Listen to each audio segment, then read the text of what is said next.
Smoking. Been doing it since I was 11.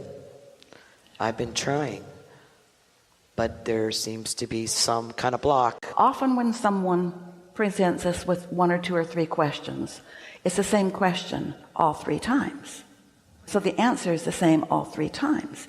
You can't quit something that you're trying to quit. You have to replace it with something else. You can't quit the darkness. You got to put in the light. You can't quit the smoking. So what you have to do is feel what's on the other end of the stick. Feel. And it's easier for you on the subjects that feel more removed from you or more general than it is the specific ones, but it's all the same thing. So what is it about smoking that is so delicious? Nothing. It is pure habit, a pure addiction. I think it served a purpose to stuff the negative emotions, to stuff the anger. We love you so much, but blah, blah, blah, blah, blah. This is what we were talking about earlier, about too many words that just complicate. So let's talk about something that you would call an addiction. So first, let us just say, we're going to be really brief on this because you've heard it from us before. Everybody sort of knows this, and we're going to a whole new place because you're asking for something whole and new. And we agree with almost everything that you've said, but there are a few things that we want to help you to smooth out just a little bit. You have trillions of cells that are all vibrational beings that are vibrating and asking. And they communicate with each other, and they communicate with your inner being, and they really know what they're doing. The human apparatus is a spectacular communicative device, not only within its own community called your body, but with the source energy that is the fuel of it, the life of it. So it's communication beyond humans' ways to define it. You feel it through emotions, but a rare person identifies those feelings and turns it into a vocabulary. So the cells of your body are receiving that information from Source, who adores you, and what they're doing is just helping you be steady no matter what, or as steady as you can be given whatever resistance that you hold. So when you introduce something to your body, like a chemical in a food that your body wasn't used to, or something like the drugs or the nicotine, there are endless substances. When you introduce something to your body that it already doesn't have practiced momentum of benefiting from, your body goes into a mode that we would call adaptation. That's the best description of it, where your body just compensates for it. So you introduce something, and rather than you just keeling over with overwhelmment, the cells of your body all communicate with each other and go into whatever mode that they need to go to compensate for what you have given to it. Now, you didn't give that to your body because you are this keen, wise human who is receiving communication from their cells of your body. In other words, there was an emotional reason or a peer group reason or some other human reason that you introduced this to your body. But the cells of your body adapt just the same in order to keep you steady anyway. This is that path of least resistance that we talk about all the time. And so that translates to you, the thinking being, as a craving, because it's momentum. You already introduced it. Everybody got to work. What is this? What is this? What is this? What is this? We'll do this. We'll do this. We'll do this. We're making that stuff up. Your cells aren't speaking words to each other, but there is this adjustment thing that is happening in order to maintain status quo of the intentionality that is being addressed from non-physical. Cells are asking, Source is answering. No disruption in that whatsoever. So what that means is if you went for 3 days without more ingestation, without eating it, smoking it, drinking it, shooting it, whatever it is, that part of the equation would subside. The cellular addiction, it's not an addiction, the cellular adaptation would cease, and so would your craving. But the craving was not a cellular vibrational craving, it was an emotional craving. And you didn't fix that just by stopping the actual manifestation. So when you take your first drug or your first puff of whatever it is, that was manifestation of the momentum that you already had going. So you can stop the manifestation, but have you done it? We've not said this clearly before. Have you stopped the reason that the momentum got so strong that it turned into a manifestation? Is this making sense to you? It would help if I knew the reason. I was 11. Doesn't matter. I don't know what the reason is. It doesn't matter, because every day is a new day, and every day you get to decide where you are and what you now want. You can't get it wrong, and you never get it done, and the reason you can't get it wrong is because it's never done.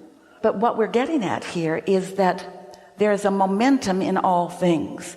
And when a momentum starts from the unwanted end of the stick, it attracts like when it starts from the wanted end of the stick. But here's the thing that we really want to clarify. When momentum starts from the wanted end of the stick, your inner being is involved, and the momentum is greater, and much more wonderful stuff comes from it. That's why light is so different than the absence of it. So we're talking about two things. You can stop the manifestation of things. Like you say, I'm not going to talk about that anymore. I'm not going to talk about that anymore. I'm not going to talk about that anymore.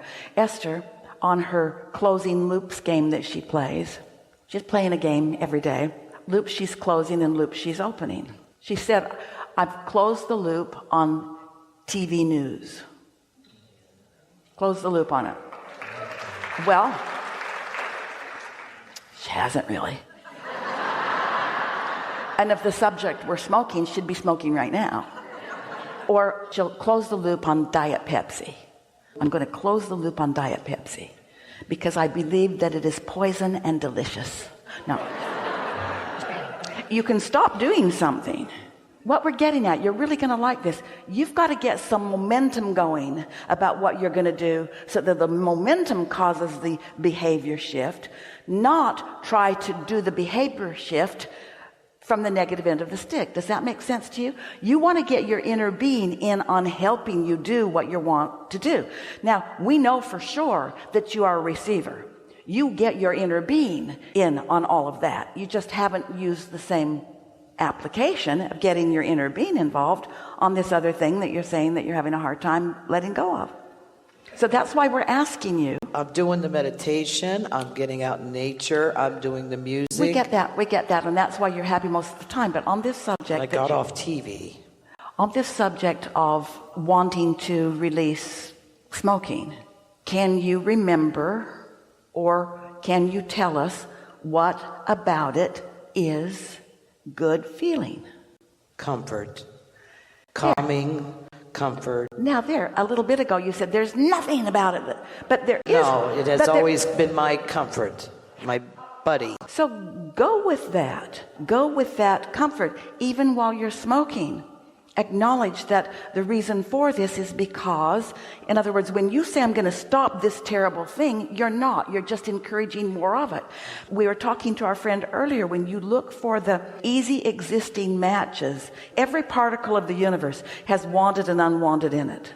Even the smoking that you've decided you don't want to do has wanted and unwanted in it. So identify what the wanted is, activate the wanted so powerfully within you, and the universe, your inner being, the law of attraction, will show you how to get that wanting. You can get from a person only what you want and not some of the other, unless you're pushing hard against the other.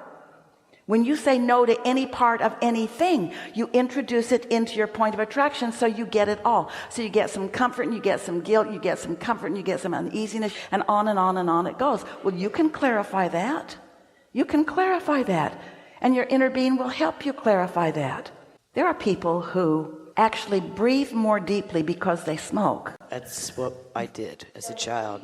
Than the people who don't smoke breathe. Because they're looking for something in it and expecting to get it. And is that bad? Now, you know what's happening here? Because nearly to a person, you have an opinion about this subject. But we're asking you to set that opinion aside, not because it's wrong or right, but to just ask yourself, do I have an intention? Rather than beating up on yourself with your opinion, you spewed plenty of those opinions to us about this dastardly deed. this filthy, despicable, disgusting. Self-judgment. And then, rather than that, what's your intention? So, is your intention to give up comfort? No. Is To raise my vibration and feel joy and bliss. The only thing that lowers your vibration or doesn't allow your vibration to rise is holding a frequency that your inner being doesn't agree with. That's why when you meditate, you quiet your mind. When you quiet your mind, you stop resistance. When you stop resistance, your vibration rises. When your vibration rises, you calibrate to your inner being. And so what that means is your inner being is not in judgment about your smoking. Okay, so I got to download. Stay with us for a minute. Your inner being is not in judgment about your smoking. So that means I could just continue to smoke? It means that through the experience of knowing what you don't want, what is it you don't want about smoking? The health problems, the vasoconstriction, the lowering of vibration, 2 heart attacks. So do you think your inner being wants that for you? No. Of course not. And you don't want it for you, so you know what you don't want. What is it that you do want? To not be a slave to it anymore. What's the opposite of enslavement? Being free. Free and comfort. Free and comfort and feeling good in my body. Free to choose. Comfort and ease and feeling good in my body. Now your inner being is rooting for all of those things. But this is the thing that we really want you to hear. Your inner being is not condemning you for a behavior, because this is the biggest and most important opportunity for a drum roll ever. This is the reason that your inner being is not condemning that, because contrast is necessary to your deciding, and contrast is necessary for your expansion, and that's why you came. We want to convince you that there are 2 ends to the stick every single time, and you cannot know the wanted end without the unwanted end. It's the simplest thing in the world, just to root for what's wanted and stop condemning what's not wanted. So my ego is condemning You what's want not to be wanted. an advocate, not a protester. You want to be a blesser, not a condemner. You want to feel your way to it. If it makes you feel comfort, then embrace it for that moment and bless it for the comfort that it is giving you. But now you've practiced both ends of this stick so much, you won't let yourself have comfort in it. The condemnation of it is so strong that now you don't let yourself have comfort. You have to get way, way, way, way, way, way low in that. That's why it's bothering you so much, you see. This is so much easier than all of these words. That's what we were talking with our friend about a little bit ago. That's what the inbox discussion was about. You cannot think your way out of this. You can't think your way out of this. Because when you think everything that we say, you had an equal thing to say. In other words, you cannot think your way out of it. Where